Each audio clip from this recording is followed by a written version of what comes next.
மத்தேயு 17ஆம் அதிகாரம், நான் ஏற்கனவே சொன்னபடி இயேசு இந்த பூமிக்கு வந்ததுக்கப்புறம் பரலோகத்தில் தனக்கு இருக்கிற மேன்மையை என்ன செஞ்சார்னா சீசர்களுக்கு வெளிப்படுத்தின நேரம்.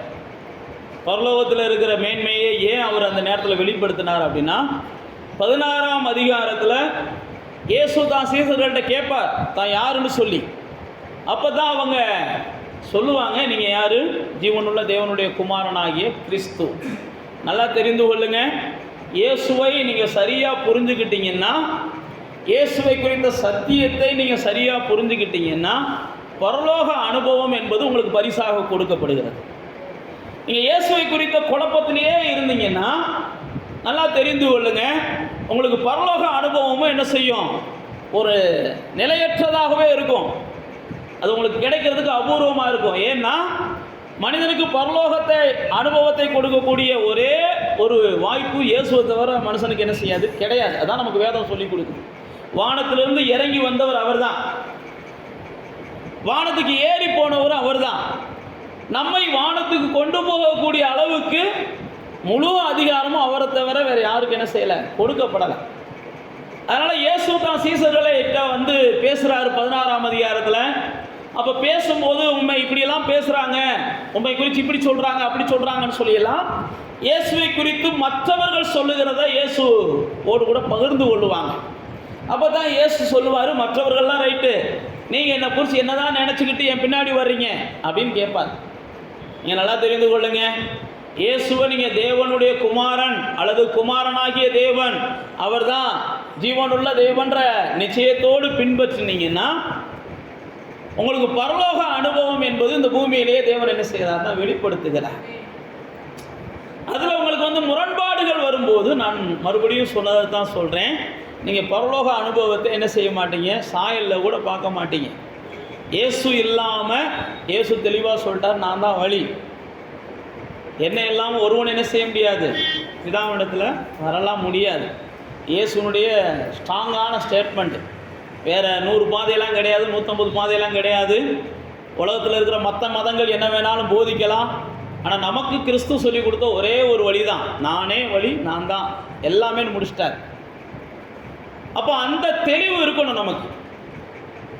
இயேசுவை குறித்த பிரதானமான தெளிவு என்னன்னா, பிதா, குமாரன், பரிசுத்த ஆவி, இது 3 தான் என்ன செய்யுதுன்னா கடவுளாக நமக்கு வேதம் சித்தரிக்கிறது.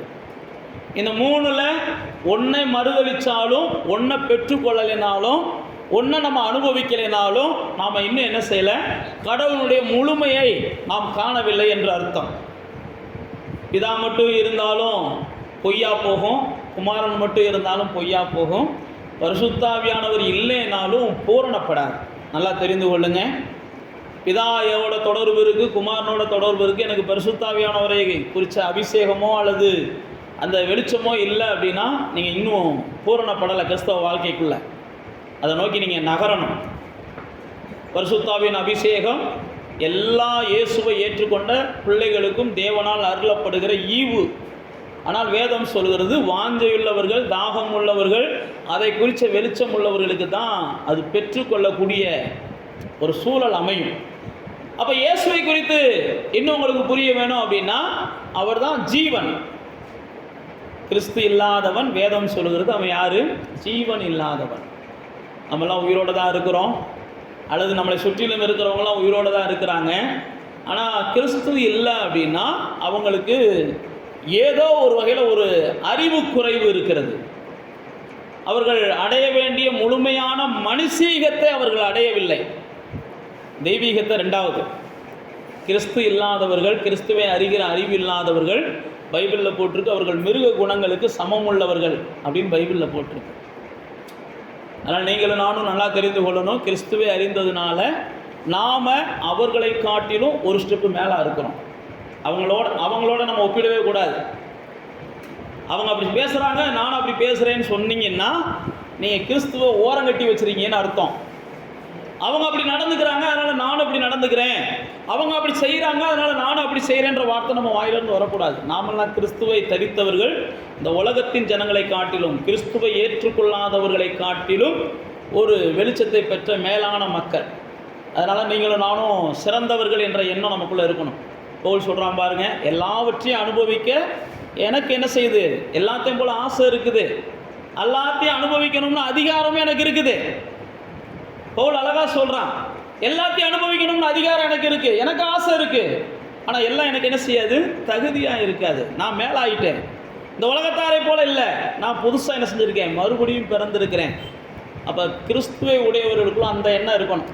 நான் மறுபடியும் பிறந்தால், நான் மறுபடியும் மரிச்சு போயிருந்த இடத்துல இப்போ தான் உயிரோடு வந்திருக்கிறேன், நான் மறுபடியும் மரணத்துக்கு ஏதுவான காரியங்களை அல்லது பாவத்துக்கு ஏதுவான காரியங்களை, கிறிஸ்துவை விட்டு பிரிக்கிற எந்த ஒரு காரியத்தையும் செய்யக்கூடாதுன்ற ஒரு ஆணித்தரமான வைராக்கியம் இருக்கணும். சிந்தனைன்றதை காட்டில் வைராக்கியம் உங்களுக்குள்ளே இருக்கணும். இப்போ பாருங்க, இயேசு அந்த பரலோக அனுபவத்தை காண்பிப்பதற்கு முன்பாக சீசர்கள்ட்ட கேட்குறார். அப்போ அந்த சீசர்கள் அப்படி சொல்லிடுறாங்க. சொன்ன உடனே இயேசு என்ன செய்கிறாருன்னா, இந்த வெளிச்சம் இருந்துச்சுன்னா இந்த உலகத்தில் நீ தோக்கவே மாட்டேன்றாரு. எந்த வெளிச்சம்? நான் தான் ஜீவனுள்ள தேவனுடைய குமாரனாகிய கிறிஸ்து. பாதாளத்தின் வாசல்கள் உன்னை என்ன செய்யாது, மேற்கொள்ளாது. அப்படின்னா என்னென்னா, அந்த உலகத்தின் ஜனங்களை பாதாளத்தின் வாசல்கள் தான் மேற்கொண்டு வச்சிருக்குது. பாதாளத்தின் வாசல்கள் தான் அடிமைத்தனத்துக்குள்ளே வச்சிருக்குது. அந்த பாதாளத்தின் வாசல்கள் இருக்கிறதுனால தான் இந்த ஜனங்கள் என்ன செய்கிறாங்கன்னா, மனம் போன போக்கில் போகிறாங்க, கண் போன போக்கில் போகிறாங்க, கால் போன போக்கில் போகிறாங்க.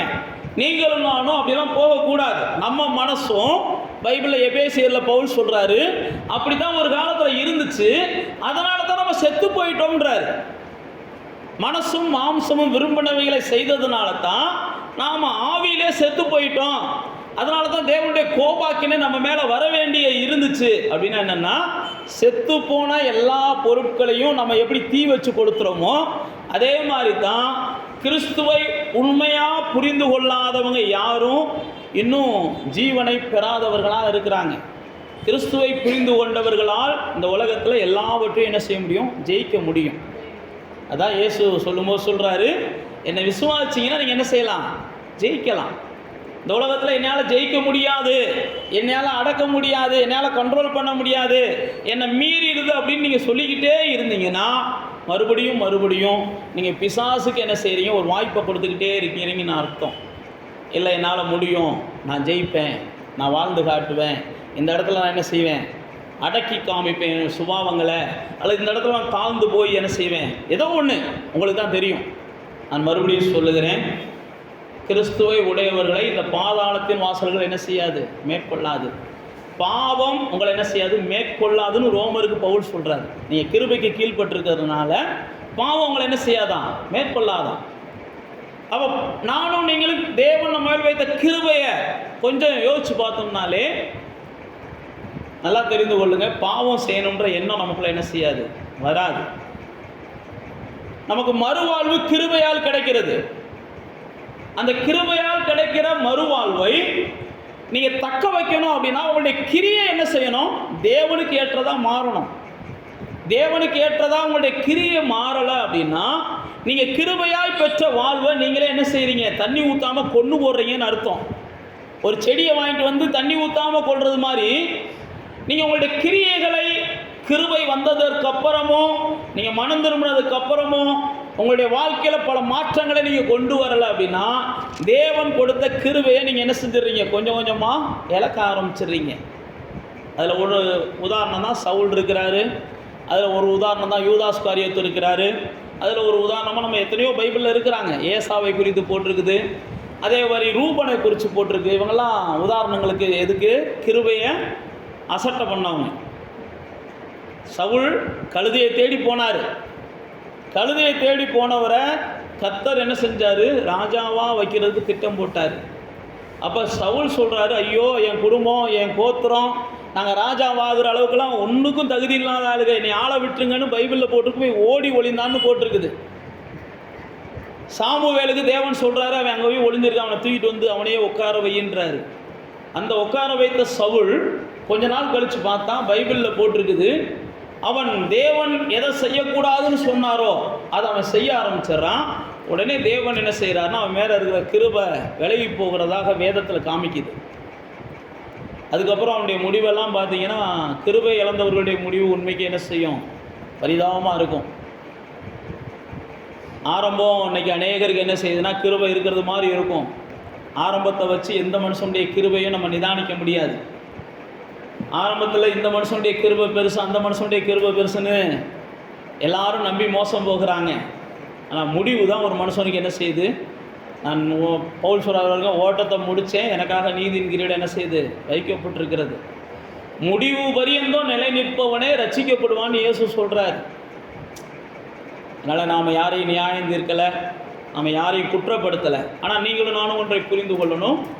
நமக்கு தேவன் கொடுக்கிற கிருபையை நாம் கிரியைகளினால் பெருக்க வேண்டும். தேவனுக்கு ஏற்ற கிரியைகளை செய்து என்ன செய்யணும், பெருக்க வேணும். தேவனுக்கு ஏற்ற கிரியைகளை நம்ம செய்யாமல் கிருபையை என்ன செஞ்சிடக்கூடாது, போக்கடிச்சிடக்கூடாது.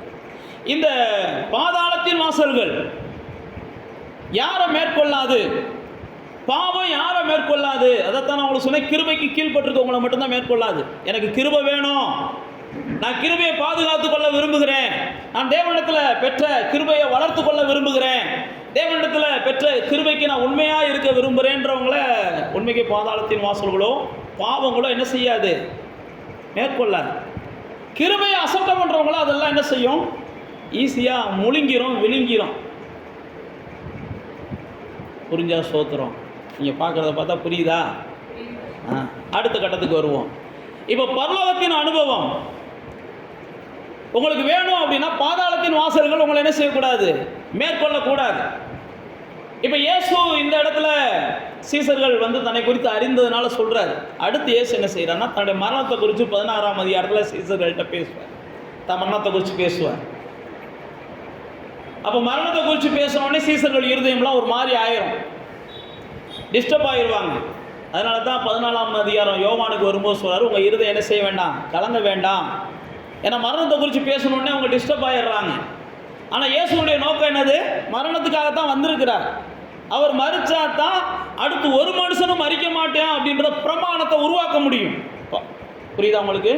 ஒரு மனுஷனுடைய மீறுதலினாலே இந்த உலகத்துக்குள்ள என்ன வந்துச்சு, பாவம் வந்துச்சு. அதே மாதிரி தான் ஒரு மனுஷனுடைய கீழ்ப்படிதலினாலே இந்த உலகத்துக்குள்ளே என்ன செய்யுது, அந்த பிரமாணம் அப்படியே மாறி நீதிமான்கள் உருவாக ஆரம்பிக்கிறாங்க, பரிசுத்தவான்கள் உருவானாக ஆரம்பிக்கிறாங்க.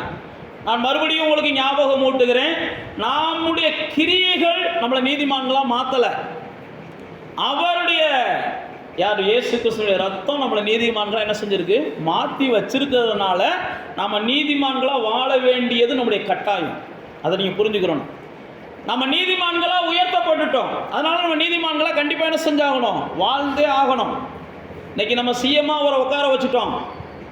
சிஎம்மாக உட்கார வச்சிட்டோம்னா அவர் என்ன செஞ்சாகணும், சிஎம்மாக இனிமேலாவது நடக்கணும். இது வரைக்கும் நடந்தாலும் நடக்கலையே, ரெண்டாவது இனிமேலாவது என்ன செய்யணும், சிஎம்மாக நடந்தாகணும். அதே மாதிரி தான் இது வரைக்கும் நீங்கள் எப்படி இருந்தீங்கன்னா பார்க்கல, கிருபையினாலே இயேசு கிறிஸ்துவின் ரத்தத்தை கொண்டு பரிசுத்தவான்களாக உயர்த்தப்பட்டீங்க. இனி நீங்கள் என்ன செஞ்சாகணும், பரிசுத்தவான்களைப் போல அவர் பரிசுத்தம் உள்ளவராக இருக்கிறபடினால உங்களுடைய நடக்கைகள் எல்லாவற்றிலும் என்ன செய்யுங்க, பேதுரு எழுதுறாரு, நீங்களும் பரிசுத்தம் உள்ளவராக இருங்க. அதுக்காகத்தான் உங்களை பிரித்தெடுத்திருக்கிறார் தேவன். அப்போ இயேசு தன்னுடைய மரணத்தை இதுக்கு தான் சொல்ல வர்றார். அப்போ மரணத்தை சொல்ல வந்த உடனே இவர்கள்லாம் ஒரு மாதிரியாக டிஸ்டர்ப் ஆன உடனே அவங்கள 3 பேர்த்த கூட்டு போய் மறுரூப மலையில் மகிமையின் அனுபவத்தை இயேசு அவர்களுக்கு காண்பிக்கிறார். இதுதான் அந்த 17ஆம் அதிகாரத்தினுடைய துவக்கம். 17ஆம் அதிகாரத்தை நம்ம வாட்சம் பாருங்கள். இதனுடைய துவக்கம் அவருடைய மறுரூப மலையை தான் அங்கே ஆண்டவர் காண்பிக்கிறார். மறுரூப மலையில் அவரோடு கூட யார் யார் பேசினான்னு போட்டிருக்குன்னா, மோசேவும் என்ன செஞ்சாங்களாம், ஏலியாவும் பேசினாங்களாம், அங்கே போட்டிருக்குது. இந்த மறுரூப மலை அனுபவத்தை 3 புஸ்தகங்களும் நமக்கு வலியுறுத்துது. மார்க்கு 9ஆம் அதிகாரத்துலேயும் பேசுகிறாரு, லூக்கா 9ஆம் அதிகாரத்துலேயும் பேசுகிறாரு. இங்கே மறுரூப மலையில் வந்ததுக்கப்புறம் இயேசு அதை வெளிப்படுத்தின உடனே அங்கே பரலோகத்துலேருந்து ஒரு சத்தம் வருது. என்ன சத்தம், இவர் என் நேசகுமாரன், இவருக்கு நீங்கள் என்ன செய்யுங்க, செவி கொடுங்க. அப்போ நல்லா தெரிந்து கொள்ளுங்க, பரலோக அனுபவம் நமக்கு எனத்துக்கு கொடுக்கப்படுது. அடுத்து அவர் என்ன சொல்கிறாரோ அதெல்லாம் செய்யணுன்றதுக்காகத்தான் கொடுக்கப்படுது. நம்ம பரலோக அனுபவத்தை பெற்ற உடனே நாம் சொல்கிறதெல்லாம் ஜனங்கள் செய்யணும் அப்படின்ற இடத்துக்கு நம்ம வந்துடுறோம். கொஞ்சம் ஆவிக்குரிய முதிர்ச்சி வந்த உடனே, ஆவிக்குரிய வளர்ச்சி வந்த உடனே நாம் சொல்கிறதையெல்லாம் இவங்க செய்யட்டும், அவங்க செய்யட்டும், அவங்க செய்யட்டும் பலவந்தம் பண்ணுகிறோம். நீங்கள் நல்லா தெரிந்து கொள்ளுங்க, யாரையும் நாம் என்ன செய்யக்கூடாது, பலவந்தம் பண்ணக்கூடாது. நீங்கள் வேதத்தில் வாசிச்சு பார்த்தீங்கன்னா இயேசு எத்தனையோ அற்புதங்களை செஞ்சார். அற்புதம் செஞ்ச யாரையும் பிடிச்சி நான் தாண்டா உனக்கு அற்புதம் பண்ணேன், இனிமேல் நீ என்னை என்ன செய்யணும், ரட்சகரேன்னு கூப்பிடணும்னு சொல்லி எவனையும் மிரட்டலை. நீ வேதத்தில் வாசிச்சு பாருங்கள், தெரியும். நம்மளால தான் என்ன செய்வோம், கோயிலுக்கு வந்ததுனால தாண்டா உனக்கு வேலை கிடச்சிச்சு, இப்போ ஏன்டா கோயிலுக்கு வரமாட்டேன்றன்னு கழுத்தை பிடிச்சி சட்டையை பிடிச்சி என்னத்தையாவது பேசுவோம். நீங்கள்லாம் பேசாத ஆளுகளாக தான் இருக்கிறீங்க. பொதுவாக உலகத்தில் நடக்கிறத சொல்கிறேன். நம்ம அப்படிலாம் யார்ட்டையும் போய் வாதம் பண்ணக்கூடாது.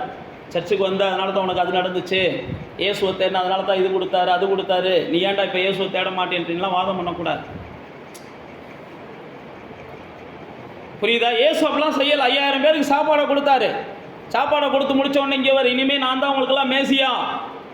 புரியுதா? எங்கே போனாலும் என்ன செய்யணும், இயேசுவே மேசியா இயேசுவே மேசியான்னு சொல்லணும். அப்படிலாம் யாருக்கும் இயேசு என்ன செய்யலை, கட்டளை கொடுக்கலை. அதுக்கப்புறமா அவங்க தேடி வந்தப்போ என்ன செய்கிறாரு, இல்லை நித்திய ஜீவனுக்காக என்னை தேடுங்கடான்றாரு. யோவான் 6ஆம் அதிகாரத்தில் நித்திய ஜீவனுக்காக என்னை தேடுங்க, எப்போ பார்த்தாலும் சாப்பாட்டுக்காகவே என்னை தேடாதீங்கடான்னு அதுக்கப்புறம் அவங்களுக்கு புத்திமதி சொல்லுவார். ஏன் நான் உங்களுக்கு சொல்லுகிறேன் அப்படின்னா, தேவ பிள்ளைகளாகிய நானும் நீங்களும் பரலோக அனுபவத்தை பெற்றதற்கு அப்புறம் பரலோகத்திலிருந்து நமக்கு சத்தம் கொடுக்கப்பட்டுக்கிட்டே இருக்கணும். பரலோகம் சொல்லுகிற சத்தத்துக்கு நம்ம செவி கொடுத்துக்கிட்டே இருக்கணும். பரலோகம் சொல்லுகிற சத்தத்துக்கு நீங்கள் செவி கொடுத்தா தான், இயேசு பேதுருவை பார்த்து சொல்கிறாரு பாருங்க, நீ கட்டப்படுறது எதுவோ அது கட்டப்படும், நீ எதை பார்த்து கட்டவிழ்க்கிறியோ அது என்ன செய்யும், கட்டவிழ்க்கப்படும். அப்படின்னா என்னன்னா, பரலோக சத்தத்துக்கு நீங்கள் செவி கொடுத்தீங்கன்னா இந்த பூலோகம் உங்களுக்கு அடிமையாயிருது. பரலோக சத்தத்துக்கு நீங்கள் செவி கொடுத்தீங்கன்னா நல்லா தெரிந்து கொள்ளணும். பரலோக சத்தத்துக்கு நீங்கள் செவி கொடுக்கணும். பரலோகம் உங்களோடு பேசும்போது நீங்கள் செவி கொடுக்கணும். இந்த வேத வசனம் உங்களோடு பேசும்போது நீங்கள் செவி கொடுக்கணும். பரிசுத்த ஆவியானவர் உங்களோடு பேசும்போது செவி கொடுக்கணும். அப்படி செவி கொடுக்கிறவங்களுக்கு தான் இந்த பூமி தேவனால் என்ன செய்யுதுன்னா, வானத்துக்கு கீழே பூமிக்கு மேலே பேதுரு சொல்கிறாரு, ஒரே நாமம் தான்றாரு. இயேசு சொல்லும்போது சொல்கிறாரு, வானத்திலையும் எனக்கு எல்லா அதிகாரமும், பூமிக்கு மேலே எல்லா அதிகாரமும் எனக்கு கொடுக்கப்பட்டிருக்குது, நீங்கள் என்ன செய்யுங்க, புறப்பட்டு போங்க. கடைசியாக சொல்லும்போது சொல்லுவார், ஏன் நான் உங்களுக்கு சொல்லுகிறேன் அப்படின்னா, தேவனுடைய சத்தத்தை கேட்குற அனுபவம் தான் இந்த உலகத்தில் நீங்கள் எதை செய்தாலும் நல்லா தெரிந்து கொள்ளுங்க, வாய்க்க பண்ணுகிற சூழ்நிலைக்கு வரும். தேவ சத்தத்தை கேட்குற அனுபவத்துக்கும் இங்கே வரணும். நேரடியாக தேவன் பேசுவாரா அப்படின்னா பேசுவார், இல்லைன்னு சொல்லலை. வசனத்தின் மூலம் தேவன் பேசுவாரா, நிச்சயம் பேசுவார். ஜெபிக்கும் போது தேவன் பேசுவாரா, நிச்சயம் பேசுவார். பரிசுத்தவான்கள் கூடும்போது தேவன் பேசுவாரா, நிச்சயம் பேசுவார். ஆனால் பைபிளில் எபிரேயர்ல பவுல் சொல்லும்போது சொல்கிறாரு, அவருடைய சத்தத்துக்கு நீங்கள் என்ன செய்யணும், செவி கொடுங்க. வனாந்தரத்தில் இஸ்ரவேலரோடு அவர் பேசினார். அவங்க பேசும்போதெல்லாம் அவருடைய இருதயத்தை அவங்க கடினப்படுத்தினாங்க. அவங்க இருதயத்தை கடினப்படுத்தினதுனால அவர்கள் தேவனை விட்டு வழி விலகி போனாங்க. நல்லா தெரிந்து கொள்ளுங்க, தேவ சத்தத்தை கேட்குற அனுபவத்தை நீங்கள் சீக்கிரம் வளரலைன்னா எந்தெந்த சத்தமோ வந்து உங்கள் இருதயத்தை என்ன செஞ்சிடும், வழி விலகி போக பண்ணிடும். கர்த்தருடைய பிள்ளைகள் நல்லா தெரிந்து கொள்ளணும். ஏன் சொல்கிறாரு பாருங்க, என்னுடைய ஆடுகள் என் சத்தத்தை என்ன செய்யும், கேட்கும். என் சத்தத்தை கேட்டு என் பின்னாடி வரும். கர்த்தருடைய சத்தத்தை கேட்க தெரியாதவங்க களவாணி பையங்க பின்னாடி போய் கூட மாட்டிக்கிடுவாங்கன்னு இயேசு சொல்கிறார். கள்ளர்கள் கையில் அகப்பட்டுருவாங்க. கர்த்தருடைய சத்தத்தை கேட்குற ஒரு பருவத்துக்குள்ளே நீங்கள் வளரணும். எப்படி உங்கள் அம்மாவுடைய சத்தம் எதுன்னு உங்களால் புரிந்து கொள்ள முடிகிறது, உங்களுடைய அப்பாவுடைய சத்தம் எதுன்னு உங்களால் புரிந்து கொள்ள முடியுது. ஒரு பைக் வரும்போதே அந்த பைக்கோட சத்தத்தை வச்சு இது யார் நம்ம வீட்டு ஆளுன்னு கண்டுபிடிக்கிற அளவுக்குலாம் நம்ம திறமை உள்ளவர்களாக இருக்கிறோம். புரியுதா, புரியலையா? அப்படி இருக்கும்போது கர்த்தருடைய சத்தத்தை நம்ம தெளிவாக புரியலை அப்படின்னா ஏவாளை போல் ஈஸியாக நம்ம என்ன செஞ்சுருவோம், பிசாசின் சத்தத்துக்கு செவி கொடுக்க ஆரம்பிச்சிருவோம். அதனால தான் இங்கே வேதத்தில் அந்த மறுரூப அனுபவத்தில் ஆண்டவர் வந்து சொல்கிறாரு, இவர் என்ன சொல்கிறாரோ அதை என்ன செய்ய இவர் என் நேசகுமாரன் அப்படின்னு சொல்லுகிறதை பார்க்குறோம். இந்த 17ஆம் அதிகாரத்தில் அந்த முதல் சம்பவம் நாம் மறுரூபம் அடைய குறித்து பார்க்குறோம். ரெண்டாவது பார்க்குறோம், இந்த நான் ஏற்கனவே சொன்ன பாருங்கள், எலியா வந்து பேசின அந்த சூழ்நிலைகளை பார்க்குறோம். இதெல்லாம் 13ஆம் வசனத்தோடு முடியுது. இன்றைக்கி 14ஆம் வசனத்துலேருந்து நம்ம கொஞ்சம் நேரம் தியானிச்சுட்டு நம்ம ஜெபம் பண்ணி முடிக்க போகிறோம். இந்த 14ஆம் வசனம் என்ன வருது அப்படின்னா, அங்கே வர்றாங்க ஒரு கூட்டத்தை பார்க்குறோம். 17ஆம் அதிகாரம் 14ஆவது வசனத்தில் ஒரு பெரிய கூட்டம் இருக்குது. என்ன கூட்டம் அப்படின்னு பார்த்தா, இயேசுவின் சீசர்களோடு தர்க்கம் பண்ணிக்கிட்டு இருக்கிறாங்க. அங்கே என்ன தர்க்கம் நடக்குது, நான் தான் ஏற்கனவே உங்களுக்கு சொன்னேன் பாருங்க. இயேசு எல்லாத்தையும் அவங்களுக்கு சாதகமாக்கிட்டார். நீங்கள் தான் கிறிஸ்து அப்படின்னு அவங்க சொன்ன உடனே பாதாளத்தின் வாசல்கள் இனி உங்களை மேற்கொள்ளாதுப்பா அப்படின்னு 16ஆம் அதிகாரத்தில் சொல்லிட்டார். அதுபோக 16ஆம் அதிகாரத்தில் என்ன செஞ்சார், நீ என்ன கட்டப்படுறியோ அது கட்டும், எதை கட்ட விழுக்கிறியோ அது கட்ட விழுக்கப்படும்னு சொல்லிட்டார். மத்திய 10ஆம் அதிகாரத்தில் வந்தீங்கன்னா சீசர்களை நீங்கள் போய் பிசாசுகளை என்ன செய்யுங்க, துரத்துங்க, வியாதியஸ்தர்களை குணமாக்குங்க, நற்செய்திகளை அறிவிங்க அப்படின்னு மத்திய 10ஆம் அதிகாரத்துக்கு கொண்டு வந்துட்டார். இதெல்லாம் நடந்ததுக்கப்புறம் இயேசுடைய சீசர்கள்ட்ட ஒரு பிசாசு பிடித்த மனிதனை கொண்டு வருகிறாங்க. ஒரு வாலிப பையனை அவங்க அப்பா கொண்டு வராரு. ஆனால் இயேசுவின் சீசர்கள் என்ன செய்யலையா, அந்த வாலிப பையனை பிசாசின் பிடியிலிருந்து விடுதலை ஆக்கலையா. கவனிக்கிறீங்களா? இயேசுவின் சீசர்கள் விடுதலை ஆக்கலை, இயேசுவோட இருந்தவங்க தான். ஏற்கனவே இயேசு அனுப்பி பலருக்கு விடுதலையை கொடுத்தவங்க தான் அவங்க. மத்திய 10ஆம் அதிகாரத்தில் சொல்லும்போது சொல்கிறாரு. ஆனால் அவங்களால விடுதலை ஆக்க முடியலையா. விடுதலையாக்க முடியலைனே அப்படின்றதுக்காக உடனே இயேசு என்ன செய்யலை, விடலை.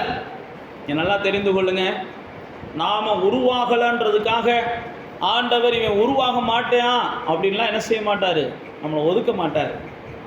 அவருடைய நோக்கம் இல்லைன்னா நான் என்ன செய்கிறனோ அதை காட்டி என் மகன் என்ன செய்யணும், கூடுதலாக செய்யணும்.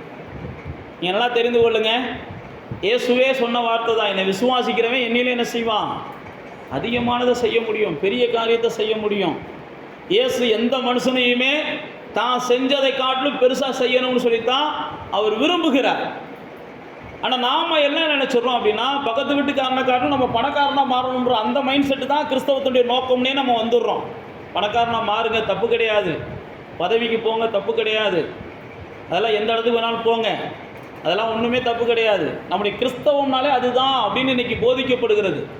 கிறிஸ்தவம்னா அது கிடையாது. கிறிஸ்தவத்தில் இதெல்லாம் ஈவா கொடுக்கப்படுகிறது. கிறிஸ்தவம்னா பிசாசின் பிடியில் இருக்கிற ஜனங்களை என்ன செய்யணும், தேவனிடத்தில் கொண்டு வரணும். அதான் மெய்யான கிறிஸ்தவம். இருளில் இருக்கிற ஜனங்களை என்ன செய்யணும், வெளிச்சத்துக்கு கொண்டு வரணும். அந்த கான்செப்டே விட்டுடுறாங்க. அந்த கான்செப்டே விட்டுட்டு இவங்களையே என்ன செய்கிறாங்க, இன்னும் நீங்கள் இருளுக்குள்ளே கிடக்குறீங்கன்னு இருக்கிற விசுவாசிகளையே இருளுக்குள்ளேயே வச்சுக்கிட்டு இருக்கிறாங்க. இன்னும் உங்களுக்கு விடுதலை இல்லாமல் இருக்கிறீங்கன்னு இவங்களையே விடுவிக்கிறேனே என்ன செய்கிறாங்க. புரியுதா புரியலையான்னு தெரில. விசுவாசிகளையே இவங்களையே அடிமைப்படுத்தி வச்சுக்கிட்டு இருக்காங்க. ஆனால் அது கிறிஸ்தவம் கிடையாது. ஒவ்வொரு கிறிஸ்தவனும் என்ன செய்யணும், விடுதலையை மற்றவங்களுக்கு கொடுக்குறவனாக மாறணும். கொடுக்கலைன்னா இயேசு என்ன செய்வார், எது வரைக்கும் நான் உங்கள்கிட்ட பொறுமையாக இருப்பேன்னு சொல்லி மண்டையில் ஒரு கொட்டு கொட்டுவார். அப்படி தான் இங்கே நடக்குது. எது வரைக்கும் நான் உங்கள்கிட்ட பொறுமையாக இருப்பேன், எது வரைக்கும் நான் உங்கள்கிட்ட அமைதியாக இருப்பேன். பிசாசுகளை துரத்த வேண்டிய உங்களால் ஏன் பிசாசுகளை துரத்த முடியாமல் போச்சு, ஏன் உங்களுடைய அப்படின்னு இயேசு அங்கே சத்தம் போடுகிறதை பார்க்குறோம். நீங்கள் வீட்டில் போய் வாட்சி பாருங்கள், ரொம்ப கடுமையாக பேசுவார். ஏன் நான் உங்களுக்கு சொல்லுகிறேன் அப்படின்னா, கிறிஸ்தவர்கள் அல்லது தேவனை ஆராதிக்கிற நானும் நீங்களும் இன்னும் நான் விடுதலையாகலைன்னு சொல்லிக்கிட்டு இருந்தீங்கன்னா நீங்கள் ஏதோ ஒரு வகையில் என்ன செய்கிறீங்க, பிசாசை சந்தோஷப்படுத்துறீங்க. நான் விடுதலையாகலை, என் குடும்ப விடுதலையாகலை, என் பிள்ளை விடுதலையாகலை அப்படின்ற பேச்சுக்களே நம்ம வரக்கூடாது. நான் தேவனாலே என்ன செய்யப்பட்டேன், பிரித்தெடுக்கப்பட்டவன். எனக்கான விடுதலை எழுதப்பட்டு விட்டாச்சு, எனக்கான தீர்ப்பு கொடுக்கப்பட்டு விட்டாச்சு. இயேசுவை அறியாத ஜனங்களுக்கு நான் என்ன செய்யணும், விடுதலையை கொடுக்கிறவன். இயேசுவை அறியாத ஜனங்களுக்கு நான் வெளிச்சத்தை கொடுக்கிறவன். அந்த எண்ணம் தான் உங்களுடைய விடுதலையை இன்னும் என்ன செய்யும், விசாலமாக்கும். நான் விடுதலையாகலை நீங்கள் நினச்சிக்கிட்டே இருந்தீங்கன்னா, நான் மறுபடியும் சொல்லுகிறேன், நீங்கள் 100 கூட்டங்களுக்கு போனாலும், இங்கேருந்து அமெரிக்காவில் இருக்கிற பரிசுத்தவான்ட்டே போனாலும், ஆப்பிரிக்காவில் இருக்கிற பரிசுத்தவான்ட்டே போனாலும் விடுதலையெல்லாம் கிடைக்காது. அப்படி தான் நீங்கள் நினைக்கிறீங்க. நான் மறுபடியும் சொல்லுகிறேன், இயேசு தான் சீசர்களை விடுதலை ஆக்குகிறவர்களாய் மாற்ற வேண்டும். நானே எல்லாத்தையும் விடுதலை ஆக்கிட்டு இருக்க முடியாது. நான் போக போகிறேன் இந்த பூமியை விட்டு. அதனால தான் 16ஆம் அதிகாரத்திலே மரணத்தை குறித்து பேசிடுறாரு, 17ஆம் அதிகாரத்திலே மரணத்தை குறித்து பேசுவார். நானே எல்லாத்தையும் போய் விடுதலை ஆக்க முடியாது. என்னுடைய சீசர்கள் நீங்கள் என்ன செய்யணும், விடுதலையாக்கணும். நல்லா தெரிந்து கொள்ளுங்க, நானும் நீங்களும் விடுதலையாக்காமல் இன்னும் நம்ம விடுதலைக்காக ஏங்கிக் கொண்டே இருந்தோமே ஆனால் நம்முடைய ரட்சிப்பு சரியானதா என்ற ஒரு கேள்விக்குறி நம்மளை நோக்கி என்ன செய்யணும், எழுப்பணும். நம்ம ஒழுங்காகத்தான் ரட்சிக்கப்பட்டிருக்கோமா, ஒழுங்காகத்தான் மனம் திரும்பி இருக்கிறோமா, ஏன் நம்முடைய வாழ்க்கையில் அந்த விடுதலையின் அனுபவம் இல்லை, இன்னும் விடுதலையை தேடிக்கிட்டு இருக்கிறோம். தேவ பிள்ளைகளாகிய நானும் நீங்களும் விடுதலையை கொடுக்க இடத்துக்கு வரணும். நானும் நீங்களும் இன்னும் விடுதலை தேடி விடுதலை முகாம்களை தேடி போய்கிட்டு இருக்கிறது. நான் மறுபடியும் சொல்லுகிறேன், நம்முடைய வாழ்க்கைக்கு அது என்ன செய்யாது, பிரயோஜனப்படாது. இங்கே பாருங்க, இயேசு வருகிறார். வந்த உடனே என்ன செய்கிறாரு, சத்தம் போடுறாரு. சத்தம் போட்டுட்டு உடனே அந்த பையனை விடுதலை ஆக்குறார். விடுதலை ஆக்கின உடனே மார்க்கு சொல்லும்போது இன்னும் கொஞ்சம் தெளிவாக சொல்லுவார். என்ன சொல்லுவார்னா, மார்க்குக்கு வாங்கலேன், 9ஆம் அதிகாரத்துக்கு வாங்க. மார்க் இன்னும் கொஞ்சம் தெளிவாக சொல்லுவார். இந்த ஏன் அவங்க அப்பாட்டையே பேசுவார். எப்போ அவன் மகனை கூப்பிட்டு வந்திருக்கிற, மார்க் 9ஆம் அதிகாரத்துக்கு வாங்க, உன் மகனை கூப்பிட்டு வந்திருக்கிற, சீசர்கள்ட்ட கொண்டு வந்தேன், விடுதலையாக்க முடியலைன்ற, அப்போ ஏதாவது செய்ய முடியுமான்னு பாருங்க அப்படின்னு அவங்க அப்பா என்ன செய்வார், இயேசுகிட்ட கேட்பார். ஏதாவது இந்த மகனுக்கு செய்ய முடியுமா, நீங்கள் பாருங்க அப்படின்னு சொல்லி அந்த 19ஆம் வசனத்தில் இயேசு அவங்கள்ட்ட பேசிடுறாரு. அப்புறம் 20ஆம் வசனத்தில் இயேசுகிட்ட கொண்டு வர்றாங்க. 9ஆம் அதிகாரம் 20ஆம் வசனம். அப்போ அங்கே உடனே அந்த விடுதலை கிடச்சிருது. விடுதலை கிடச்ச உடனே அங்கே 21ஆம் வசனத்தில் போட்டிருக்காருங்க, அவங்க அப்பாவை கூப்பிட்டு கேட்குறாரு, எத்தனை வருஷமாக இருக்குது அப்படின்னு கேட்குறாரு. அப்போ அவங்க அப்பா சொல்கிறாரு, இது சிறு வயதிலிருந்தே இருக்குன்றாரு. நல்லா தெரிந்து கொள்ளுங்க, இயேசு ஒரு காரியத்தை செய்கிறதுக்கு முன்னாடி எப்படி அழகாக கையாளுறாருன்னு பாருங்களேன். ஏதோ கண்ணை மூடிக்கிட்டுலாம் என்ன செய்யலை, சீசர்கள் என்ன செஞ்சாங்கன்னு நமக்கு எழுதி வைக்கலை. ஆனால் மத்தேயு வந்து ஷார்ட்டாக எழுதியிருக்கிறாரு, லூக்கா வந்து நல்லா விளக்கமாக எழுதியிருக்கிறாரு. இதுக்கான என்ன பிரச்சனை, இது எப்போ இருந்து தான் இருக்குது. இப்போ டாக்டர்கிட்ட போகிறீங்க, போன உடனே தலைவலிக்குது அப்படின்னோடனே டாக்டர் உடனேமா ஒரு ஊசியை போட்டு அனுப்புமான்னு சொல்ல மாட்டார். என்ன கேட்பார், எவ்வளோ நாளாக தலைவலிக்குது, தலைவலிக்கும் போது காது ஏதாவது அடைக்குதா, தலைவலிக்கும் போது தொண்டையில், இப்படிலாம் பல கேள்வி கேட்பாங்க. அப்போ நம்மிடத்தில் ஒரு விடுதலையை ஒருத்தவங்களுக்கு கொடுக்கணும்னா நம்ம வந்து அதெல்லாம் அவங்கள்ட்ட விசாரிக்கணும். இது உங்கள் பரம்பரையில் வேறு யாருக்காவது இருந்துச்சா? ஏன்னா பரம்பரையாக தொடுதுன்னா அது ஒரு சாபம். ஒரு விஷயம் பரம்பரையாக தொடருது அப்படின்னா அது சாபம். அப்போ நீங்கள் விடுதலையை கொடுக்க வேண்டியவர்கள் இயேசுனுடைய மெத்தடை ஃபாலோ பண்ணணும். இயேசு பாருங்க விசாரிக்கிறார். அப்போ விசாரித்த உடனே அந்த தகப்பன் சொல்லுகிறார். சொன்ன உடனே அவங்க தகப்பன் பாருங்கள் 22ஆம் வசனத்தில் சொல்லும்போது சொல்கிறாரு, எல்லாம் கொள்றதுக்கு எல்லாம் உதவி அந்த முயற்சி பண்ணுச்சு அப்படின்ட்டு நீங்கள் ஏதாவது செய்யக்கூடுமானால் இறங்கி செய்யுங்கன்றார். நல்லா தெரிந்து கொள்ளுங்க, ஆண்டவர் இரக்கமுள்ளவர் தான். ஆண்டவர் எத்தனையோ பேர்த்துக்கு என்ன செஞ்சார், மனம் இறங்கி அதிசயங்களை செஞ்சவர் தான். ஆனால் இந்த மனுஷன்ட்ட அவர் மனம் இறங்கியெல்லாம் அதிசயத்தை செய்யலை. அந்த மனுஷன்ட்ட என்ன கேட்குறாரு, நீ விசுவாசிச்சா தான் உனக்கு செய்வேன்றார். அப்போ சில நேரத்தில் நம்ம என்ன செஞ்சிடக்கூடாது, ஆண்டவரே மனம் இறங்கும் அப்படின்னு சொல்லி ஜெபம் பண்ணிடக்கூடாது. அந்த ஆத்மாவை ஆண்டவரை விசுவாசிக்க வைக்கணும். ஒரு காரியத்துக்காக ஜெபம் பண்ண வர்றாங்க. அப்போ ஒரு காரியத்துக்காக ஜெபம் பண்ண வர்றாங்கன்னா ஒரு விசுவாசத்தோட ஜெபம் பண்ணத்தான் வர்றாங்க. இங்கே போனா, இவங்ககிட்ட போனா, அல்லது இவங்க சொல்கிற ஆண்டவர்கிட்ட போனால் விடுதலை கிடைக்கும்னு வர்றாங்கன்னா அவங்களுக்குள்ள விசுவாசத்தை நீங்கள் என்ன செய்யணும், உருவாக்கணும். விசுவாசத்தை உருவாக்குவதற்கு என்ன செய்யணும்னா, இயேசு வேதத்தில் செய்திருக்கிற சில அதிசயங்களை அவங்களுக்கு எடுத்து சொல்லணும். இயேசு பாருங்கள் இந்த மாதிரி தான் ஒரு பையனுக்கு விடுதலையை கொடுத்தார், இயேசு பாருங்கள் இந்த மாதிரி ஒரு பொண்ணுக்கு விடுதலையை கொடுத்தார், இயேசுவால் உங்கள் பையனுக்கு விடுதலையை கொடுக்க முடியும், உங்கள் பொண்ணுக்கு விடுதலையை கொடுக்க முடியும், நீங்கள் விசுவாசிங்க அப்படின்னு சொல்லி அவங்களை விசுவாசிக்க வைக்கணும். அதுக்கப்புறம் தான் அந்த தகப்பன் சொல்லுகிறான், ஆண்டவரே என் அவிசுவாசம் என்ன செய்யணும், நீங்கணும் அப்படின்னு சொல்லி ஜெபம் பண்ணுறான். இங்கே பாருங்கள், நல்ல ஒரு அழகான ஒரு ஜெபம். சீசர்கள் வந்து இயேசுட்ட ஒரு ஜெபம் பண்ணுவாங்க, இதே அதிகாரத்தில் வரும், இதே சம்பவத்தில் வரும், எங்கள் விசுவாசம் என்ன செய்யணும், வளரணும் அப்படின்னு ஜெபம் பண்ணுவாங்க. ஆனால் இங்கே பாருங்கள், இவன் என்ன சொல்கிறான்னா, எனக்கு விசுவாசம் வளர்றது ரெண்டாவது இருக்கட்டும், என்கிட்ட இருக்கிற அவிசுவாசம் என்ன செய்யணும், நீங்கணும். நீங்கள் நல்லா தெரிந்து கொள்ளுங்க, அவிசுவாசத்தோடு ஏறெடுக்கப்படுகிற எந்த ஒரு காரியமும் தேவனிடத்திலிருந்து என்ன செய்யாதான், பதிலை கொண்டு வராதான். இயேசு தான் வளர்ந்த ஊருக்கு போனாரா, பைபிளில் போட்டிருக்கு. அந்த வளர்ந்த ஊரில் இருந்தவங்கெல்லாம் இயேசுவை இவன் தச்சன் குமாரனே, இவன் இன்னாருடைய தம்பியே, இன்னாருடைய அண்ணனே அப்படின்னு பேசுனாங்களாம். பேசின உடனே இயேசு என்ன செஞ்சிட்டாரா, அந்த இடத்துல அற்புதம் செய்யாமல் வந்துட்டாராம். பைபிள் அப்படியே போட்டிருக்கு. இவங்களுடைய அவிசுவாசத்தின் நிமித்தம் இவங்களை என்ன செய்யலையா, அற்புதம் செய்யலையா. எபிரேயரில் இஸ்ரவேலர்கள் ஏன் பரலோகத்துக்கு போகலைன்னு சொல்லி அங்கே ஒரு ஆவியானவர் எழுதி வச்சிருக்கிறார். அவங்க அவிசுவாசத்தினால தான் அவங்க என்ன செய்யலையா, பரலோகத்துக்கு போகலையா. அவங்க அவிசுவாசமாக இருக்கிறவர்கள் நல்லா தெரிந்து கொள்ளுங்க, தேவனுக்கு அவங்களால பிரியமாக நடக்கவே முடியாதான். அவர்களிடத்தில் அநேக இடத்துல தேவன் பிரியமாக இல்லை அப்படின்னு பவுல் அப்போஸ்தலன் எழுதுகிறார். அதனால தான் எபிரேயர் எழுதும்போது சொல்றாரு, விசுவாசம் இல்லாமல் தேவனுக்கு பிரியமாக இருப்பது கூடாத காரியம். அப்ப தேவ பிள்ளைகளாகிய நீங்களும் நானும் நன்றா தெரிந்து கொள்ளணும், விசுவாசம் நமக்குள்ள உருவாகணும் அப்படின்னா முதல்ல நமக்குள்ள இருக்கிற அவிசுவாசம் என்ன செய்யணும், வெளியில போகணும். அதுக்காக நீங்க ஜெபம் பண்ணணும். ஆண்டவரே, விசுவாசம் வர்றதுக்கு முதல் அவிசுவாசம் வெளியேறினா தான் விசுவாசம் உள்ள வரும். அவிசுவாசம் இருந்தால் என்ன செய்யும் அப்படின்னா, நான் மறுபடியும் சொல்லுகிறேன், எதை பார்த்தாலும் இந்த பக்கம் போனால் அங்கே சிங்கம் படுத்து கிடக்கும், அங்கே பக்கம் போனால் கரடி வரும், இது காற்று அடிக்கிற காலமாக இருக்குது, இது வெயில் அடிக்கிற காலமாக இருக்குது, ஏதாவது சாக்கு போக்கு சொல்லிக்கிட்டே இருக்கிறவங்க தான் அவிசுவாசிகள், விசுவாசம் இல்லாதவர்கள்.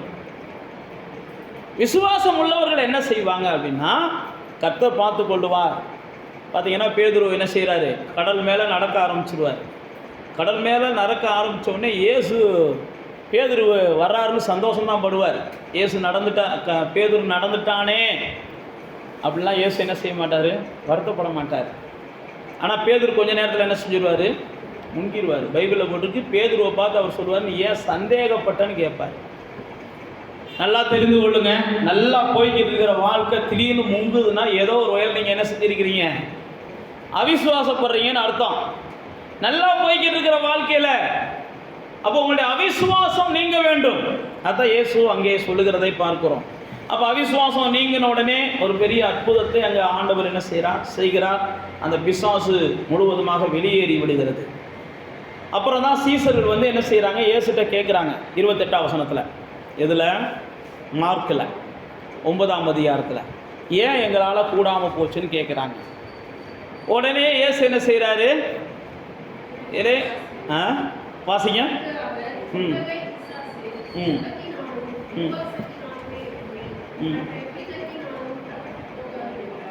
இங்கே பாருங்க, இயேசு வந்து ஒரு ஆலோசனை கொடுக்குறார். என்ன ஆலோசனை? எப்பா, உபவாசமும் ஜெபமும் என்ன செய்யணும், பிசாசோடு போராடுகிறவர்களுக்கு நிச்சயம் அவசியம். பிசாசை நீங்கள் விரட்டணும். உங்கள் வாழ்க்கையில் இருந்து விரட்டுறது ரெண்டாவது, அதெல்லாம் தேவன் விரட்டிட்டு உங்களுக்கு விடுதலையை கொடுத்துட்டாரு. நீங்கள் திரும்ப பிசாசை நோக்கி அவனுடைய செயல்களை நோக்கி போனால் தான், நான் மறுபடியும் சொல்லுகிறேன், நீங்கள் பிசாசுக்குள்ளே போகிறீங்க. நீங்கள் பிசாசின் செயல் பக்கமே போகலை அப்படின்னா பிசாசு உங்களோட என்ன செய்ய மாட்டான், போராடவே மாட்டான். நீங்கள் பிசாசுடைய செயல்களுக்குள்ளே போகும்போது தான், அதான் பவுல் அப்போஸ்தலன் அழகாக சொல்கிறான், பிசாசுக்கு இடம் கொடுக்காதீங்க. யாக்கோபு சொல்லும்போது சொல்கிறான், பிசாசுக்கு என்ன செய்யுங்க, எதிர்த்து நில்லுங்க. அதே தான் பேதுரு சொல்லும்போது சொல்கிறாரு, கெச்சிக்கிற சிங்கம் போல இருக்கிறான், நீங்கள் ஜெபத்தில் கொஞ்சம் என்ன செய்யுங்க, உறுதியாக இருங்க, தெரிந்த புத்தியாக இருங்கன்றான். அதனால் பிசாசு நம்மளுக்கு ஏதாவது ஒரு வாய்ப்பை கொடுத்தோம்னா தான் வருவானே ஒழிய, மற்றபடி பிசாசு நம்மளோட கண்டிப்பாக நம்மகிட்ட வர்றதுக்கு நினைக்க மாட்டான். நீங்கள் வாய்ப்பு கொடுக்காத வரைக்கும், நீங்கள் வாய்ப்பு கொடுத்தா தான். நீங்கள் வாய்ப்பு கொடுக்காம உங்களை நிதானிச்சுக்கிட்டு நீங்கள் தெளிந்த புத்தியோடு போயிட்டீங்கன்னா, நான் தான் சொல்கிறேன் பாருங்கள், பிசாசு உங்களை கண்டு ஓடி போவான். நீங்கள் ஒரு இடத்துல போய் பிசாசை துரத்தும் போது அவன் என்ன செஞ்சிருவான், ஓடி போவான். ஏன்னா அப்போஸ்தலர் நடவடிக்கைகள்லாம் வாட்சி பார்த்தீங்கன்னா, சீசர்கள் போய் பிசாசுகளை என்ன செஞ்சாங்க, துரத்துனாங்க, வியாதியஸ்தர்களை சொஸ்தமாக்கினாங்க. அப்போ பாருங்கள், இங்கே ஜெபமும் உபவாசமும் தேவ பிள்ளைகளுக்கு ரொம்ப என்ன செய்யுது, அவசியம். ஜெபம் பண்ணாமல் உபவாசம் பண்ணாமல் அடுத்தவங்க வாழ்க்கைக்குள்ளே விடுதலைக்கு நீங்கள் கொண்டு போக நினச்சிங்கன்னா, அந்த விடுதலை எப்படிப்பட்ட விடுதலையாக மாறிடணும்னா, எப்படி பிசாசுகள் பிடித்து ஒரு ஆசாரியனுடைய குடும்பத்தை அடிச்சிச்சோ அதே மாதிரி பிசாசு உங்கள் குடும்பத்தை அடிக்கிற அளவுக்கு என்ன செஞ்சிடும். ஆயத்தம் இல்லாமல், ஆண்டவரோடு சரியான தொடர்பு இல்லாமல், நம்மளை இவங்க பெரிய ஆளாக பார்க்குறாங்களே அப்படின்னு சீமோன் மாதிரி மந்திரவாதி மாதிரிலாம் இழந்து செயல்பட்டு ஆரம்பிச்சிங்கன்னா, கடைசியில் உங்களுடைய முடிவில் என்ன செய்வீங்க, பிசாசுட்டு நீங்கள் அடி வாங்குவீங்க. அப்படி தான் வேதம் நமக்கு கற்றுக் கொடுக்குறது. தேவனோடு தொடர்பு இல்லாமல் நீங்கள் பிசாசை என்ன செய்ய முடியாது, எதிர்க்க முடியாது.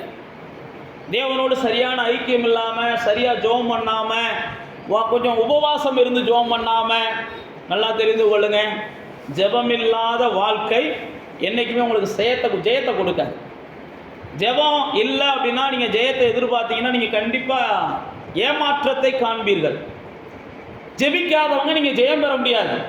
அதனால் ஜெபம் என்பது என்ன செய்யுது, ஒவ்வொரு தேவ பிள்ளைகளுக்கும் ரொம்ப அவசியம்.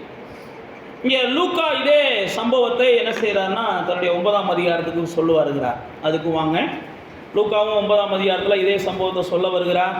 அப்போ சொல்ல வரும்போது அங்கே இதே லூக்காவில் வந்து அந்த சம்பவம் வந்து என்ன செய்கிறாருன்னா,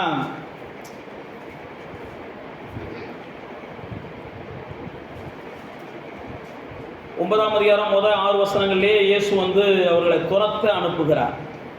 முதல் 6 வசனங்களில் மத்தேயு சொன்னதெல்லாம் அவர் தாண்டிடுறாரு. ரெண்டாவது பாருங்க, ஏரோது இயேசுவை குறித்து 7-9 வசனங்களில் இவர் யார் என்று விசாரிக்கிறான். அடுத்து 10ஆம் வசனத்தில் லூக்கா 9ஆம் அதிகாரத்தில் 5000 பேருக்கு அவர் சாப்பாடு கொடுக்குறாரு.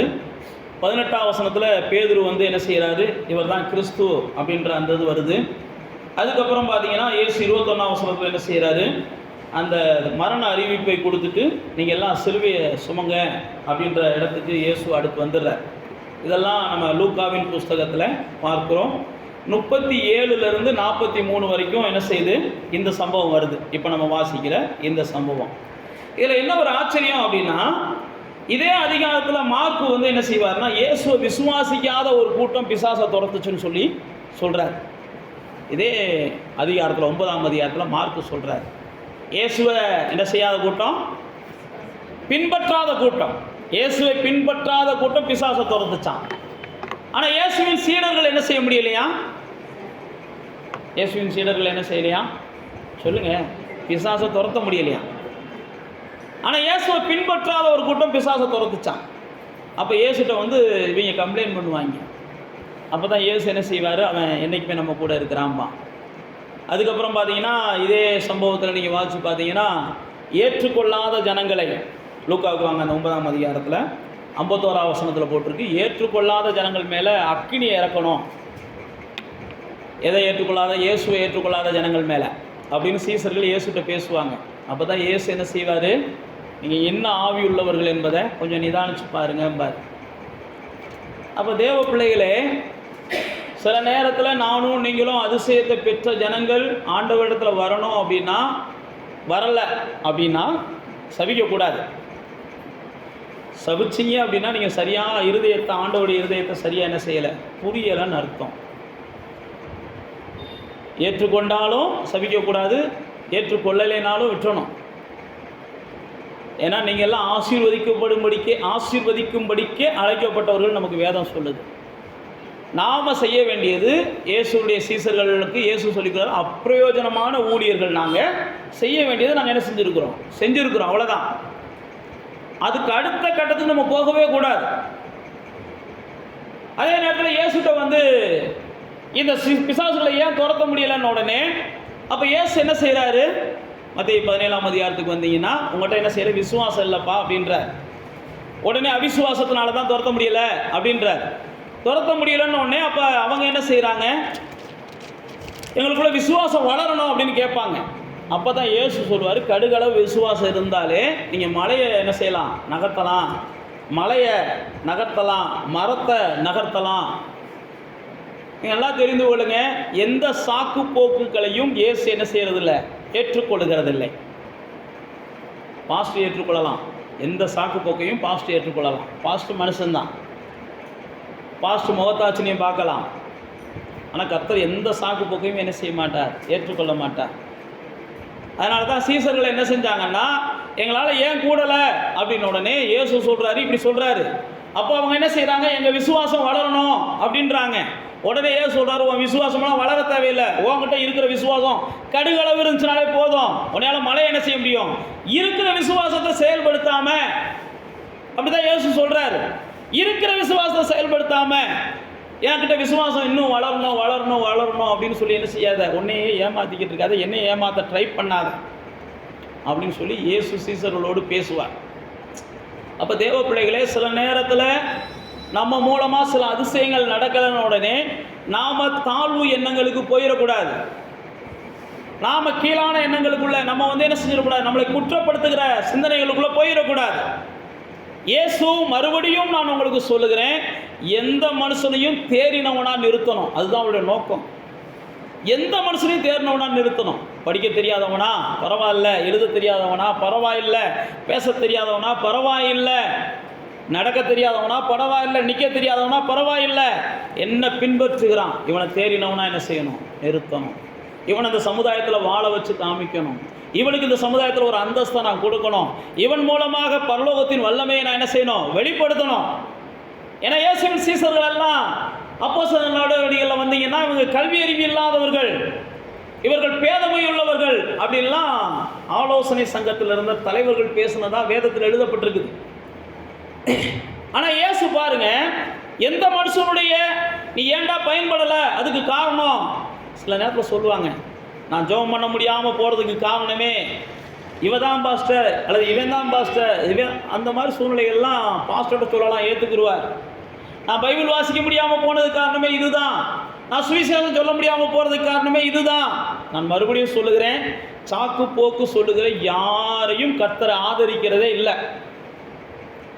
நீங்கள் நினச்சா செய்ய முடியுன்றதான் கர்த்தருடைய பார்வை.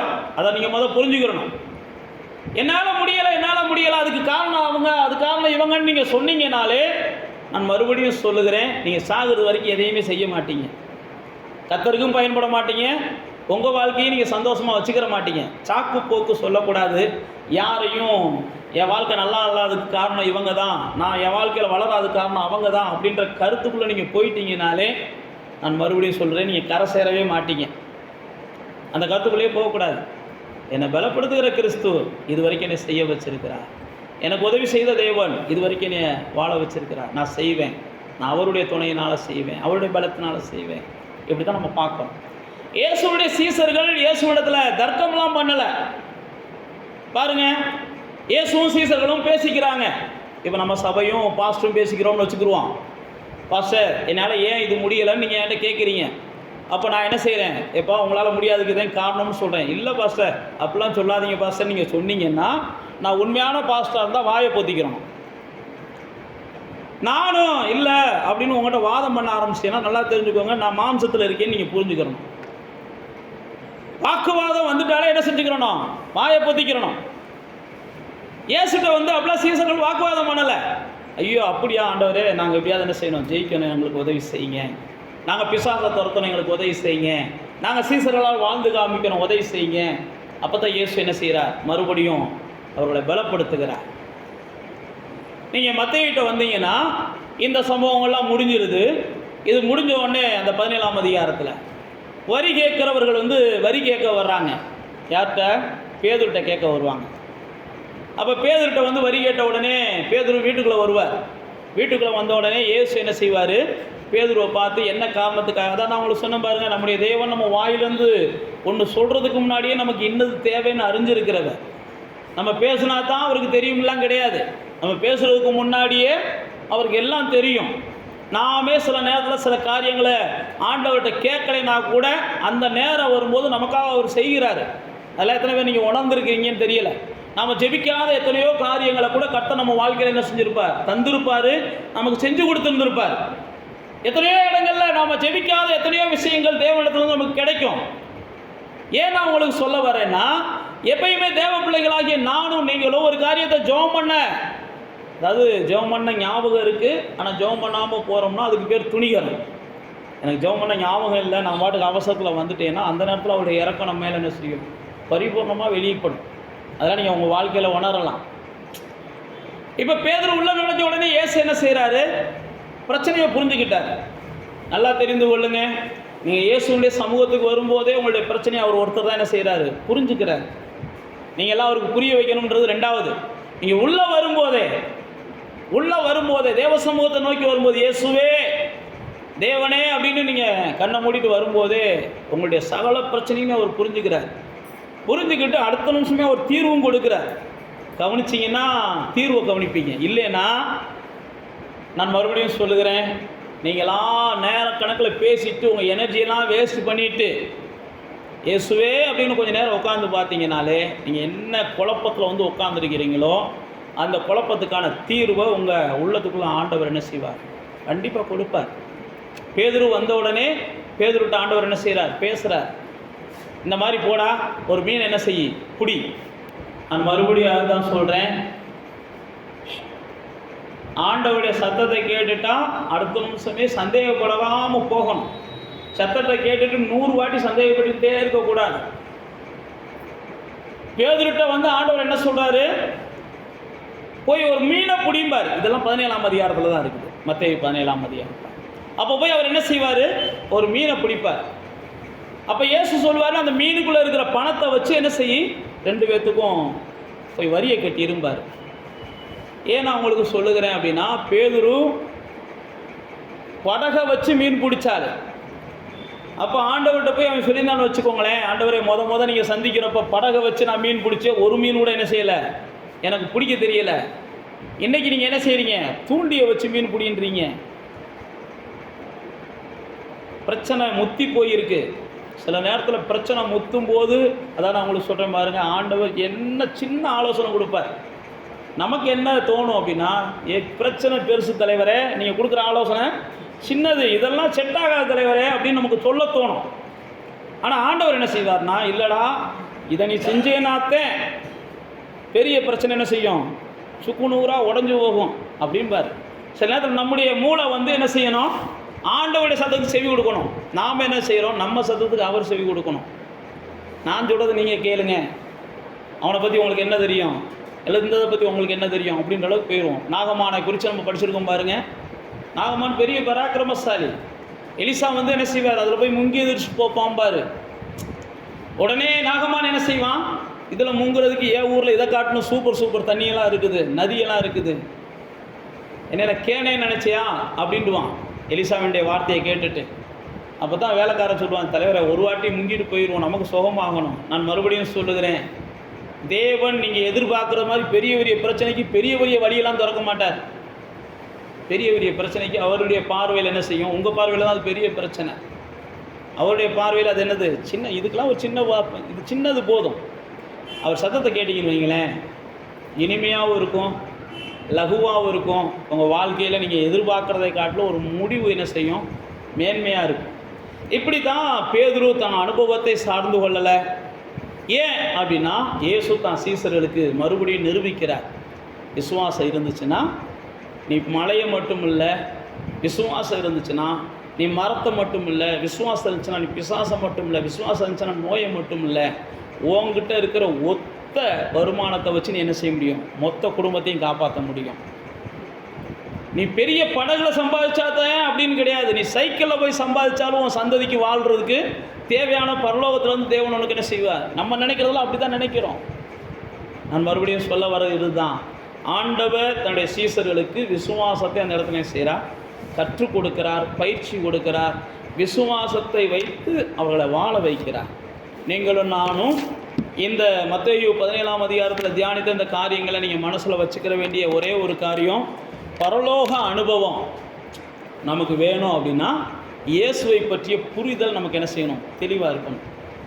இயேசுவை பற்றிய புரிதலில் உங்களுக்கு குழப்பம் இருந்துச்சுன்னா நீங்கள் என்ன செய்யலாம்னா, எப்போ வேணாலும் அதை பற்றி தெரிஞ்சுக்கிறதுக்கு உங்களுக்கு எளிய ஆலோசனை சொல்கிறேன். இன்றைக்கி சமூக வலைதளங்கள்லேயே அப்படிப்பட்ட சூழ்நிலைகளை ஆண்டவர் கொண்டு வந்துட்டார். ஏஐ தொழில்நுட்பங்கள் மூலமாக இயேசு தான் ஆண்டவரா என்பதற்கு ஆதாரமான வசனங்களை கொடுங்கன்னு கேட்டால் இன்றைக்கி சமூக வலைதளங்கள் கொடுக்குது.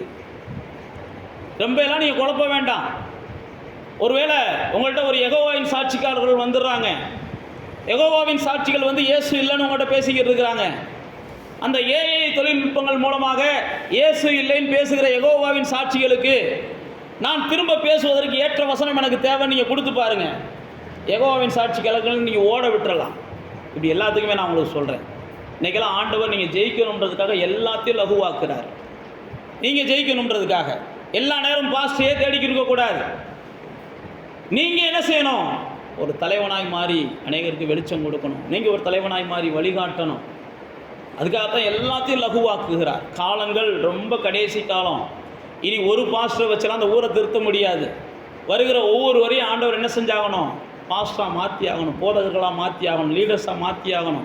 அதனால தான் இயேசு தான் சீசர்களெல்லாம் கடிந்து கொள்ளுகிறார். ஏன்டா பிசாசை துரத்தாமல் போனீங்க, ஏன்டா நோய்களை துரத்தாமல் போனீங்க, ஏன் ஜனங்களை விடுதலையாக்காமல் போனீங்க. அதே இயேசு தான் உங்கள்கிட்டையும் பேசிக்கிட்டு இருக்கிறார். அதனால் எனக்கு விடுதலை வேணும், எனக்கு விடுதலை வேணும் அப்படின்னு சொல்லி அலையிறதை விட்டுட்டு யாரையாவது நான் விடுதலையாக்கணும், யாருக்காவது நான் என்ன செய்யணும், அப்படி வெளிச்சத்துக்குள்ளே கொண்டு வரணும், யாருக்காவது இயேசுவை ருசிக்க வைக்கணும் அப்படின்ற எண்ணத்துக்கு போங்க. அப்போ தான் இன்னும் நீங்கள் ஆசீர்வாதமாக இருப்பீங்க. இன்னும் ஆண்டவர் உங்களை நம்பி நிறையா கிருபைகளை கொடுப்பா. இன்னும் ஆண்டவர் உங்களை நம்பி நிறையா தாளந்துகளை கொடுப்பா. உங்கள் மூலமாக பல அதிசயமான காரியங்கள் நடக்கிறதையும் நீங்கள் பார்ப்பீங்க. அப்படியே கண்களை மூடி தேவனை நோக்கி பாருங்கள். ஆண்டவருடைய சமூகத்தில் கேளுங்க. இதாவே நாங்களும் அந்த பரலோக அனுபவத்தை, பரலோக சத்தத்தை கேட்கணும். அதுக்கு இயேசுவை பற்றிய புரிதல் எங்களுக்கு ரொம்ப அவசியம். இயேசுவை பற்றிய புரிதல் தான் பாதாளத்தின் வல்லமைகளை எங்களுக்கு கீழாக்குது. இயேசுவை பற்றிய புரிதல் தான் எல்லா நாமத்துக்கும், எல்லா துறைத்தனங்களுக்கும், எல்லா அதிகாரங்களுக்கும் மேலே எங்களுக்கு அதிகாரம் கொடுக்குது. இயேசுவை பற்றிய புரிதல் தான் நோய்களை நீக்குகிற மனிதர்களாக எங்களை மாற்றுது, பேய்களை துரத்துகிற மனிதர்களாக எங்களை மாற்றுது. இயேசுவை பற்றிய புரிதல் நாளுக்கு நாள் நமக்கு வேணும். இயேசுவை பற்றி எந்த ஒரு குழப்பமும் நமக்கு இருக்கக்கூடாது. அதே மாதிரி அவருடைய சத்தத்தை கேட்ட உடனே அது சின்ன சத்தமோ பெரிய சத்தமோ பிரச்சனை பெருசுன்னு உங்கள் பார்வைக்கு தெரியும். அவருடைய பார்வைக்கு எதுவுமே பெருசு கிடையாது. அவர் தான் எல்லாத்த காட்டிலும் பெரியவர். அவருடைய பார்வைக்கு எதுவுமே பெருசு கிடையாது.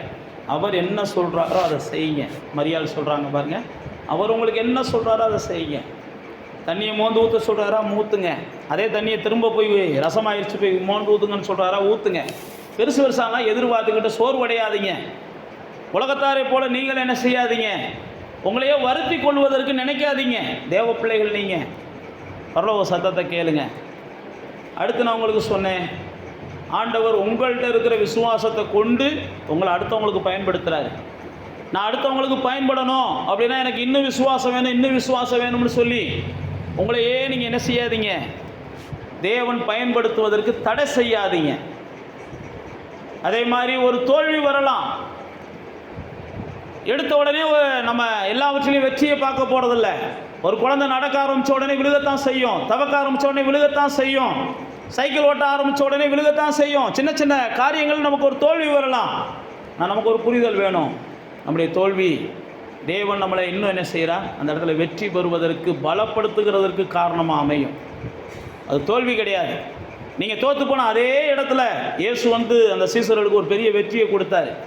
அதனால் நீங்கள் தோற்றுட்டா கூட அந்த இடத்த வெற்றியாக இயேசுவால் மாற்ற முடியும். அப்புறம் நீங்கள் ஏன் தோற்ற முடியும்? இயேசுவுடைய சீசர்களை போல் கொஞ்சம் யோசிங்க. எங்களால் ஏன் கூடாமல் போச்சுன்னு கேட்குறாங்க.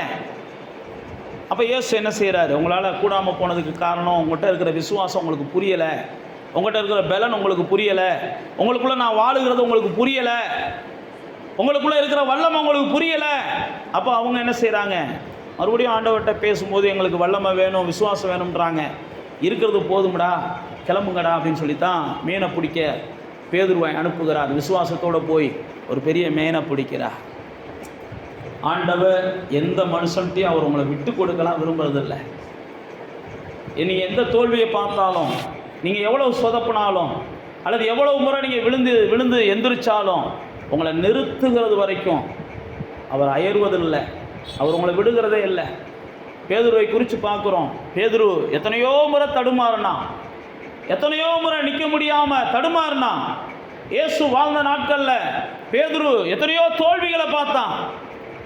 இயேசு எத்தனையோ முறை அவர்களை கடிந்து கொண்டார். காற்று வீசின போது, ஏண்டா நான் தான் கூட இருக்கிறேன்ல, ஏன் சாக போகிறீங்கன்னு கத்துறீங்கன்னாரு. அதே மாதிரி தான் கடல் மீது நடந்த போது ஏன்றாரு.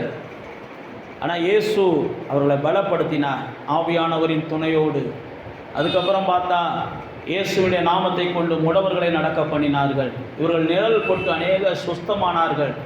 பிசாசுகள் சுஸ்தமாக இவர்களை போன உடனே அங்கே இருக்கிற ஜனங்களை விட்டு வெளியேறிச்சு. உங்களுக்குள்ள பிசாசு இருக்குது, உங்களுக்குள்ள பிசாசு இருக்குன்னு நீங்கள் நினைக்காதீங்க. நான் மறுபடியும் சொல்லுகிறேன், அது ஒரு பிசாசுடைய போதனை. நீங்கள் இயேசு தான் உங்களுக்குள்ள இருக்கிறார், அது பிசாசின் போதனை. உங்களுடைய செயல்கள் தேவனுக்கு ஏற்றதாக இருந்துச்சுன்னா நீங்கள் தேவனை நோக்கி முன்னேறுறீங்க. உங்களுடைய செயல்கள் பிசாசுக்கு ஏற்றதாக இருந்துச்சுன்னா நீங்கள் பிசாசை நோக்கி முன்னேறுறீங்க. கனிகளால் அறிந்து கொள்ளலாம்னு வேதம் நமக்கு சொல்லுது. அப்போ தேவ பிள்ளைகளாகிய நானும் நீங்களும் பிசாசின் பிடியில் இருக்கிற ஜனங்களை விடுதலையாக்கணும். அதுதான் கர்த்தர் நமக்கு கொடுத்துருக்கிற பெரிய பணி. அதுதான் நமக்கு தேவன் கொடுத்துருக்கிற வேலை. அந்த வேலையை செய்வதற்கு தேவன் நம்ம எல்லாரையும் பலப்படுத்த விரும்புகிறார். நீங்கள் எந்த சோர்வடைஞ்சிருந்தாலும் அந்த சோர்வை கர்த்தர் மாற்றுகிறார். நீ எந்த இடத்துல விழுந்திருந்தாலும் கர்த்தர் உங்களை தூக்கி விடுகிறார். எந்த இடத்துல நீங்கள் டயர்டாகி இருந்தாலும் கர்த்தர் உங்களை திடப்படுத்துகிறார். அதனால் செயல்படுங்க கர்த்தருக்காக. நீங்கள் கர்த்தருக்காக செயல்படணும் அப்படின்னு கர்த்தர் எதிர்பார்க்கிறார். உங்கள்கிட்ட இருக்கிற விசுவாசம் போதும், இருக்கிற பலத்தோடு நீங்கள் போங்க. அவர் உங்கள் கூட வர்றாரு, எல்லாத்தையும் அவர் உங்களுக்கு சாதகமாக்குவார். நீங்கள் ஜெயிக்கணும், நீங்கள் எல்லாவற்றின் மேலும் மேற்கொள்ளுகிற அதிகாரத்தை உடையவர்களாக இருக்கிறீங்கன்றதை உணரணும். இயேசுவின் நாமத்தில் அப்படிப்பட்ட மேலான வாழ்க்கைக்கு நீங்கள் வாங்க. நீங்கள் சந்தோஷமாக இருக்க கர்த்தர் உதவி செய்வார். எதையும் அடக்க முடியும் உங்களால், எதையும் மேற்கொள்ள முடியும் உங்களால். உங்களுடைய சூழ்நிலைகள் கை மீறும் போது நீங்கள் ஜெபத்தில் போய் சொல்லுங்கள், ஆண்டவரே இந்த சூழ்நிலை கை மீறுகிறது, இதை மாற பண்ணுங்கப்பான்னு சொல்லுங்கள். இதை மாறுறதுக்கு என்ன பலப்படுத்துங்கப்பான்னு சொல்லுங்கள். எந்த ஒரு சூழ்நிலையும் உங்களுடைய ஜெபமும் உபவாசமும் நீங்கள் மேற்கொள்வதற்கு உதவுகிறதா இருக்கிறது அப்படின்னு இயேசு சொல்லுகிறார். நீங்கள் கடந்த நாட்களில் தோற்று போன இடங்கள்ல எல்லாம் நீங்கள் ஜெபத்தை கொண்டு உபவாசத்தை கொண்டு மறுபடியும் மீண்டு வர முடியும் என்று இயேசு சொல்லுகிறார். அதனால் ஒப்பு கொடுங்க, மீண்டு வருவீங்க. நீங்கள் எப்படியாவது ஒரு தலைவர்களாக வாழ்ந்தே ஆகணும். அதுதான் இயேசுடைய நோக்கம். நோய்களை துரத்தணும், பேய்களை துரத்தணும், பிசாசின் பிடியில் இருக்கிற ஜனங்களை விடுதலையாக்கணும். அதுக்கு உங்களை கர்த்தர் பயன்படுத்த விரும்புகிறார். நீங்கள் ஒப்பு கொடுங்க, ஆசீர்வாதமாக இருப்பீங்க. மற்றவர்களுக்கும் நீங்கள் ஆசீர்வாதமாக இருக்க கர்த்தர் உங்களுக்கு அனுக்கிரகம் செய்வார். பிதாவே, நாங்கள் இன்றைக்கி தியானித்தபடியே கூட உங்களுடைய பிள்ளைகளை எல்லாம் அன்னைக்கு சீசர்களை இயேசு பலப்படுத்தினதை போல இங்கே வந்து உட்கார்ந்துருக்கிற ஒவ்வொருவரையும் நீ பலப்படுத்துவீராக என்று நாங்கள் ஆசீர்வதிக்கிறோம்ப்பா. இவர்கள் ஒவ்வொருவரும் கர்த்தருடைய கையில் இருக்கிற பாத்திரங்களாய் மாறுவார்களாக என்று நாங்கள் ஆசீர்வதிக்கிறோம்ப்பா. இவர்களாலே அநேகர் புது வாழ்வை அடைவார்களாக என்று நாங்கள் ஆசீர்வதிக்கிறோம்ப்பா. இவர்களை கொண்டு அநேக பேய்கள் ஓடட்டு துரத்துவீராக, அநேக நோய்களை சொஸ்தமாக்குவீராக, அநேக இருண்ட வாழ்க்கைக்கு வெளிச்சம் கொடுப்பீராக என்று நாங்கள் ஆசீர்வதிக்கிறோம்ப்பா. ஆண்டவரே, இவர்கள் இப்படிப்பட்ட எண்ணம் உள்ளவர்களாய் அலைவதற்கு, இவர்கள் ஆண்டவரை இப்படிப்பட்ட எண்ணம் உள்ளவர்களாய் அலைவதற்கு ஜனங்களை விடுதலையாக்கணும், ஜனங்களை இயேசுவிடத்தில் சேர்க்கணும். தேவனை அறியாத ஜனங்கள் நம்மளை சுற்றிலும் இருக்கிறார்கள், இவர்களுக்கு நாம் எதையாகிலும் செய்யணும் அப்படின்ற எண்ணம் இவர்களுக்குள்ள நாளுக்கு நாள் பெருகட்டும்பா. தன்னுடைய ஆவிக்குரிய வளர்ச்சி, தன்னுடைய ஆவிக்குரிய வளர்ச்சினே சொல்லி மறுபடியும் மறுபடியும் மறுபடியும் தேவ திட்டத்தை இவர்கள் இழந்து விடாதபடிக்கு இருக்கிற விசுவாசத்தை கொண்டு, இருக்கிற வளர்ச்சியை கொண்டு யாருக்காவது இவர்கள் பயன்படுவதற்கு கர்த்தர் இவர்களை பயன்படுத்துவீராக என்று நாங்கள் ஆசீர்வதிக்கிறோம். ஆண்டவரே, நம்முடைய பிள்ளைகள் எல்லாருக்கும் அவங்க குடும்பங்களில் ரசிக்கப்படாதவங்க இருக்கிறாங்க, அவங்களாம் ரசிக்கப்படணும். ஆண்டவரே, அவங்க குடும்பங்களில் இவருடைய வளர்ச்சிக்கு தடையாக இருக்கிறதா அவங்க உணர்றாங்கன்னா அவங்களையெல்லாம் கர்த்தர் தான் சந்திக்கணும். இவர்கள் பயன்படுவதற்கு யாரெல்லாம் தடையாக இருக்கிறாங்கன்னு இவங்க சொல்கிறாங்களோ அதை நீங்கள் தான் மாற்றணும்ப்பா. இவருடைய இருதயத்தை மாற்றுங்க, சூழ்நிலைகளை மாற்றுங்க, ஒவ்வொருவரையும் எடுத்து பயன்படுத்துங்க. இவங்க அநேகருக்கு ஆசீர்வாதமாக இருக்கட்டும். இயேசுவின் நாமத்தில் ஜெபிக்கிறோம்.